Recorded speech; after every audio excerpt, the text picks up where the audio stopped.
আসসালামু আলাইকুম রহমতুল্লাহি ওয়া বারাকাতুহু। সম্মানিত দেশবাসী এবং মুসলমান ভাইয়েরা, আমি আপনাদের সামনে অত্যন্ত গুরুত্বপূর্ণ একটি মাসালা নিয়ে উপস্থিত হয়েছি।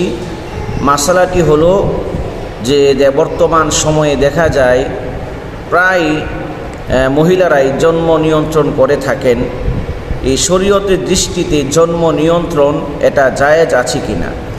এটার উত্তর হলো যে জন্ম নিয়ন্ত্রণ বলতে সমাজে যা বোঝায় তা সম্পূর্ণই ইসলাম বিরোধী এবং আল্লাহ তাআলার নাফরমানি। কেননা এর উদ্দেশ্য ও উৎপত্তি আল্লাহ তাআলার রুবুবিয়্যাত অর্থাৎ রুবুবিয়্যাত তথা প্রতিপালন নীতির পরিপন্থী। আল্লাহর দুশমন মেথলাস ও তার থিওরিতে বিশ্বাসী লোকদের যে ধ্যান ধারণা থেকে জন্ম নিয়ন্ত্রণের জন্ম হয়েছে তা ইসলামী আকিদা বিশ্বাস ও ধ্যান ধারণার সাথে সাংঘর্ষিক। অতএব জন্ম নিয়ন্ত্রণ যা খাদ্য সংকট বা অভাব অনটনের ভয়ে করা হয়ে থাকে, এর যে কোনো পন্থাই অবলম্বন করা হারাম এবং কবিরা গুনাহ।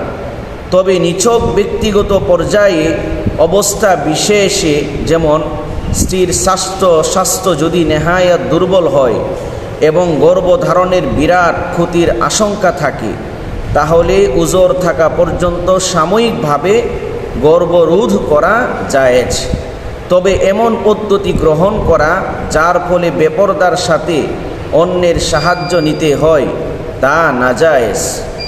যদি স্ত্রী স্বাস্থ্যগত দুর্বলতার কারণে গর্ভধারণে অক্ষম হয় এবং গর্ভধারণে মৃত্যুর আশঙ্কা থাকে, সেক্ষেত্রে দিনদার বিজ্ঞ মুসলিম ডাক্তারের পরামর্শে গর্ভরোধের সাময়িক ব্যবস্থা গ্রহণ করা জায়েজ হবে।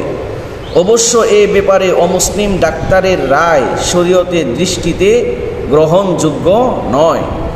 উল্লেখ্য, উপরোক্ত অবস্থা বিশেষ শরীয়তের দেওয়া অবকাশকে হাতিয়ার বানিয়ে স্বার্থান্বেষী মহল ঢালাওভাবে জন্ম নিয়ন্ত্রণকে জায়েজ করার ব্যর্থ প্রচেষ্টা চালিয়ে আসছে, যা শরীয়তকে বিকৃত করার নামান্তর। তাদের অপপ্রচার থেকে মুসলমানদের অবশ্যই সতর্ক থাকতে হবে।